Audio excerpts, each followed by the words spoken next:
یہ بیوروکریسی کا کام نہیں ہے کہ پارٹیوں کے عسکری ونگ اور قبضہ مافیا جس کا اقرار وہ اپنی پریس کانفرنسوں میں کرتے ہوں کہ قبضہ بھتہ قتل ہمارا سگنیچر ہے، اس سگنیچر کے رکھنے والے لوگوں کو پھر سے پارکوں پہ مسلط کر کے پھر سے جو ہے عوام کا استحصال کرنے میں معاون مددگار ثابت ہوں۔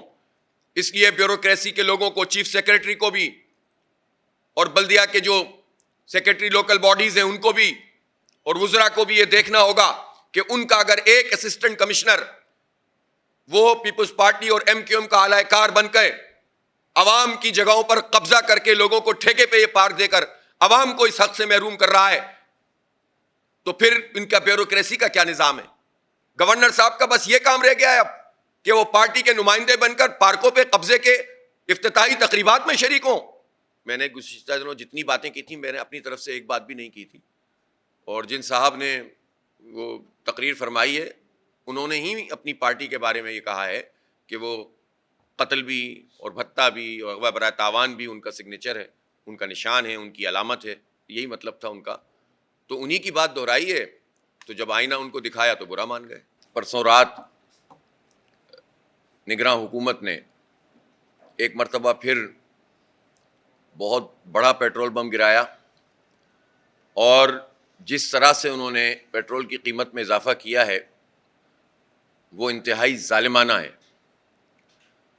اور ایسا لگ رہا ہے کہ یہ حکمران طبقے کے دل اگر کچھ ذرا سی بھی ان میں نرمی موجود تھی تو وہ سارے کے سارے سخت ہو چکے ہیں، پتھر ہو چکے ہیں، اور ایسی کون سی مہر لگ گئی ہے کہ جنہیں عوام، متوسط طبقہ اور اب تو طبقہ بالا کے بھی وہ لوگ جو کنٹریبیوٹ کرتے ہیں، جو واقعی صنعتیں چلاتے ہیں، تجارت کرتے ہیں، وہ سارے کے سارے متاثر ہو گئے ہیں، تو غریب تو کہاں جائے؟ اگر یہ احتجاج اس طرح سے وسیع نہیں ہوگا اور ہم نہیں نکلیں گے تو چھوٹے چھوٹے ٹکڑوں میں لوگ احتجاج کریں گے، اور اس احتجاج کو خود یہ طبقہ ہے، حکمران طبقہ غلط طریقے سے استعمال کرے گا، 4 واقعات کرا کے اور مزید ہم پر بم ماریں گے۔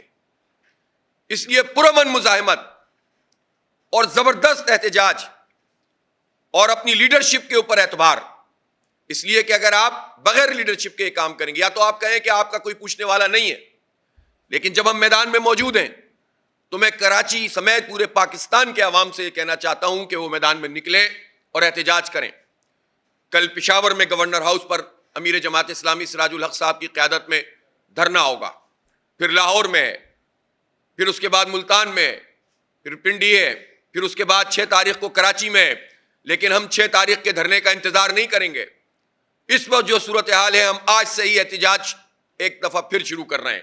آج شارع فیصل پر اسٹار گیٹ پر ہمارا احتجاج ہوگا، اور 19 تاریخ کو پرسوں منگل کے دن 5 بجے میں کراچی بھر کے عوام سے یہ اپیل کر رہا ہوں، خاص طور پر نوجوانوں سے، کہ شام 5 بجے وہ نکلیں اور اتنا پیٹرول ڈالیں کہ سڑک تک آ جائیں۔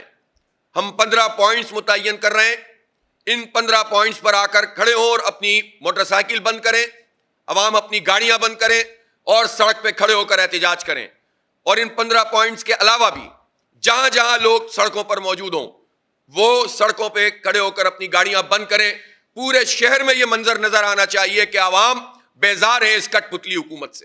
یہ بیوروکریسی کا کام نہیں ہے کہ پارٹیوں کے عسکری ونگ اور قبضہ مافیا جس کا اقرار وہ اپنی پریس کانفرنسوں میں کرتے ہوں کہ قبضہ بھتہ قتل ہمارا سگنیچر ہے، اس سگنیچر کے رکھنے والے لوگوں کو پھر سے پارکوں پہ مسلط کر کے پھر سے جو ہے عوام کا استحصال کرنے میں معاون مددگار ثابت ہوں۔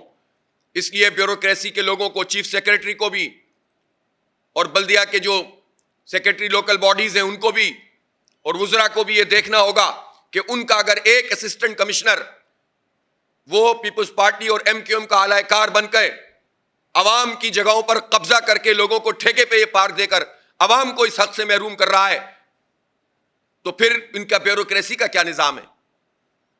میں عوام کو، نارتھ ناظم آباد کے عوام کو مبارکباد پیش کرتا ہوں، پورے کراچی کے لوگوں سے کہتا ہوں کہ اس قبضہ مافیا کے خلاف نکل کر کھڑے ہوں۔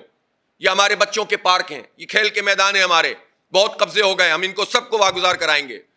منتخب لوگوں کی اجازت کے بغیر کسی کی یہ جرت نہیں ہونی چاہیے کہ وہ آ کر قبضہ کریں، اور اس کام کے لیے گورنر صاحب استعمال ہو رہے ہیں۔ گورنر صاحب کا بس یہ کام رہ گیا ہے اب کہ وہ پارٹی کے نمائندے بن کر پارکوں پہ قبضے کے افتتاحی تقریبات میں شریک ہوں. اگر دوسرا راستہ یہ ہے کہ لوگ سب خودکشیاں کر لیں تو حرام موت بھی ہے, اور اس سے بڑھ کر تو طاقتور طبقے کی معاونت کوئی نہیں ہوگی کہ ہم اپنے حق کے لیے لڑنے کے بجائے خودکشیاں کر لیں. دوسرا راستہ یہ ہے کہ لوگ بندوق اٹھائیں اور مارنا شروع کر دیں, اس کے نتیجے میں انارکی ہوگی نا. یہ راستہ ہے دوسرا, یہ بھی نہیں ہو سکتا. تیسرا راستہ کیا ہے؟ سب لوگ ملک سے باہر چلے جائیں مارچ کرتے ہوئے, نہیں جا سکتے. سمندر میں گر جائیں, نہیں جا سکتے. تو پھر کون سا راستہ ہے؟ مزاحمت کا راستہ ہے, اور اس میں بھی پرامن مزاحمت, اور وہ بھی منظم مزاحمت. یہ جو ٹوٹوں میں بکھری ہوئی مزاحمت ہوتی ہے, اس کا استعمال بھی حکمران طبقہ کرتا ہے. منظم مزاحمت کریں گے انشاءاللہ رزلٹ ملے گا.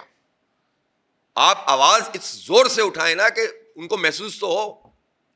اور اگر آپ جب اسی طرح ٹکڑوں میں بٹے رہتے ہیں اور مایوس ہوتے رہتے ہیں تو پھر یہی ہوتا ہے. ہاں, البتہ یہ ضرور دیکھنے کی بات ہے کہ جو دھوکہ دینے کر لوگ جو سامنے آتے ہیں ان سب کو تو آپ بالکل مسترد کرنے کی ضرورت ہے. یہ ساری مافیاز جو ہم پر مسلط رہی ہیں, جو آئی ایم ایف کے ایجنڈے کو لے کر آگے چلنے والے لوگ ہیں, جنہوں نے ہمارا خون نچوڑا ہے, کوئی بھی حکومت ہو, مشیر وہی, وزیر وہی, ٹیکنوکریٹ وہی, فیصلہ کرنے والے وہی, ان کو مسترد کریں. ان کے پیچھے چلیں گے تو مزید برباد ہوں گے. الحمدللہ جماعت اسلامی میدان میں موجود ہے, ہم اپنا فرض ادا کر رہے ہیں. اب عوام کا کام ہے کہ ہمارا ساتھ دیں. ہمارا اپنا کوئی ذاتی ایجنڈا نہیں ہے, ہمیں ایک پائی نہیں چاہیے.